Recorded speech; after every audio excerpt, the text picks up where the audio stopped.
Welcome to Groups This Week. As a church, we exist to help all people become fully devoted followers of Jesus. We believe doing life together is a crucial part of that journey. During this time, we're going to unpack and dig deeper into the sermon we heard this past week. Let's dive in as we continue to grow in our faith, knowledge, and love of Jesus together. Hey, just a quick note. We've actually recorded all 4 of our topics for the Air We Breathe ahead of time. And so because each of the campuses are going to be working through each of the topics at a different point in time, you can select the appropriate video for your campus. So you can go to our YouTube channel to find them, or if you're on the CA webpage right now watching this video, you can click the link right below this video that says Watch Past Video Group Guides to find the appropriate topic. Well, hey, community groups. This past Sunday, we were looking at the topic of freedom in our series, The Air We Breathe. And we want to start off by asking you a question, and you can hit pause as you discuss this question together, is what does it mean to be free? So I don't want you to hit pause, discuss that for a few minutes.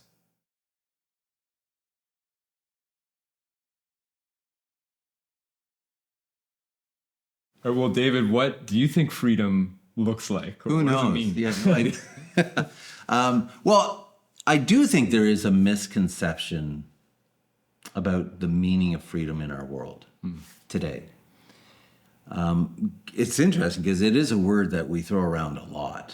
I would even say that in our culture today, that one of the highest values, or one of the only values that is left, is this idea of freedom. But in our world, I think freedom is primarily understood as the unhindered expression of the will, and maybe that will means I ought to be free to express myself, or I ought to be free to do this, but it's open ended. Mm-hmm. Freedom means I should just be able to do what I want. What do you want to do? I don't know, but I should have the freedom to do it. Yeah. Right? That kind of idea, and there's something to that, biblically. And historically, within a Christian worldview, is freedom has always been understood to is freedom to do the good, freedom to do what is right. Nowhere along the line has Christians ever said, you should be free to hurt me, you should be free to hit me, you should be. But no, it's always been understood as freedom to do the good, freedom to follow the ways of Jesus, right? And so that's an important distinction, because freedom always needs to have an object. Yeah. But in our world today, it's kind of open-ended. Yeah. That's a little problematic, yeah. Sure. Yeah. I think I've kind of heard it in streams of philosophy, there's negative freedom, where it's basically freedom from things, and we need a certain amount of negative freedom to flourish. Yeah. But then you're talking about the positive freedom as well, where there's freedom to choose the good towards a purpose and an end. Yeah. I think that's a great distinction, because we live in a society where you probably need a certain degree of negative freedom. The right to do something is not always the right thing to do. You know what I mean? Fair enough. A lot of people choose to do things. I should have the freedom to do this, and it's not the right thing to do. But I think in any society there should be a certain amount of negative freedom. I should be able to pursue what I want to do. If I want to go to a casino, I'm going to go to a casino, or whatever happens to be. But the way of Christians ought to be different. It's not just negative freedom. We need to have positive freedom. We need to be able to be free to choose the good. And to choose the good may mean denying our own needs for the benefit of somebody else. Yeah. Right? And that's what Jesus says in Matthew chapter 16.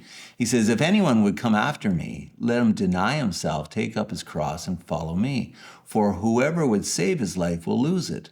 But whoever loses his life for my sake will find it. And so there's this paradox in the Christian life where only when we die to ourselves can we truly live. Do you know what I mean?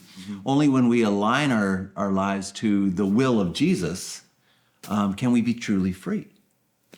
And so I think this Christian understanding of freedom needs to be distinct. It is free not to do whatever we want, but to align our lives with the ways of Jesus. Okay. Wow. And so, I mean, like, I'm just imagining someone in our culture today hearing that, like, deny yourself, follow me. That doesn't sound like freedom. No. Like, how do we understand more, like maybe flesh out more, just like how the Christian view of like freedom differs from like our view of freedom, like as a culture today? Yeah, well, again, in our culture today, freedom is I ought to be able to do whatever I want, and I will decide what that is. And not only am I going to do it, I want you to affirm it. But it's not a Christian understanding of freedom.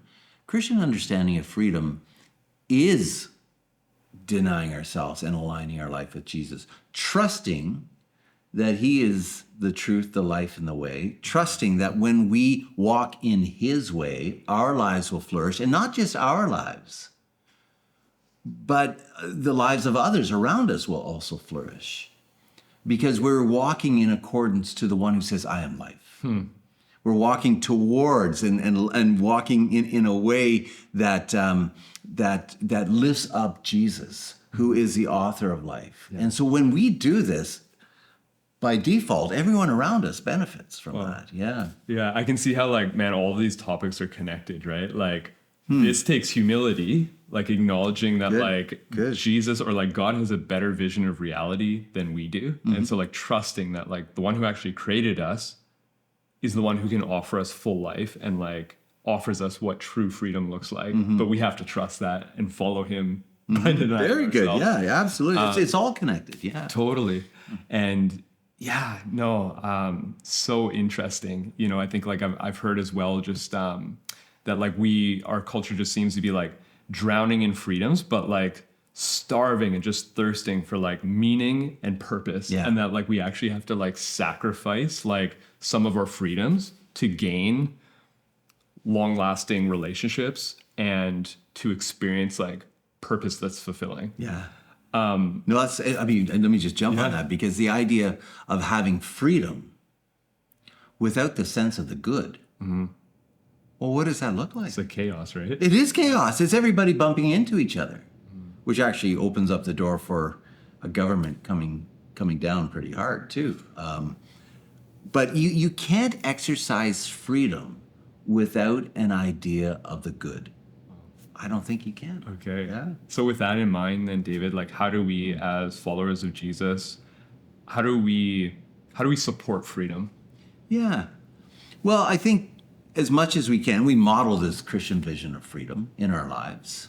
And I think, you know, even, I mean, politically, if you want, I think to uphold rights and freedoms within society, you know, that are embodied and enshrined within our Constitution, I think those are good things. I'm a proud Canadian, and there are some great things about Canada. And part of what's so great about Canada is that we do have certain rights and freedoms that are enshrined within our nation.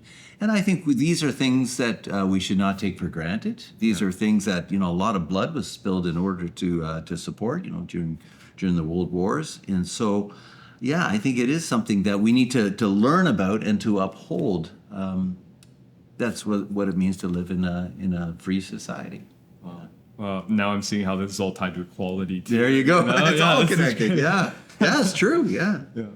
Awesome. Well, hey, thanks so much, David, for helping us understand more about freedom. So we'll leave you guys to discuss in your groups the topic of freedom. We hope you enjoyed the teaching today. If you're wanting to follow along with our community group's discussion guide with your group, you can head to cachurch.ca/media, where you can find the discussion guide. Not only are there questions there related to the sermon, but there's also prayer prompts that relate to the passage or the topic that we were talking about, and practices that you can, on an individual level or a group level, begin integrating into your life to not only bring this knowledge into your mind, but to begin living it out.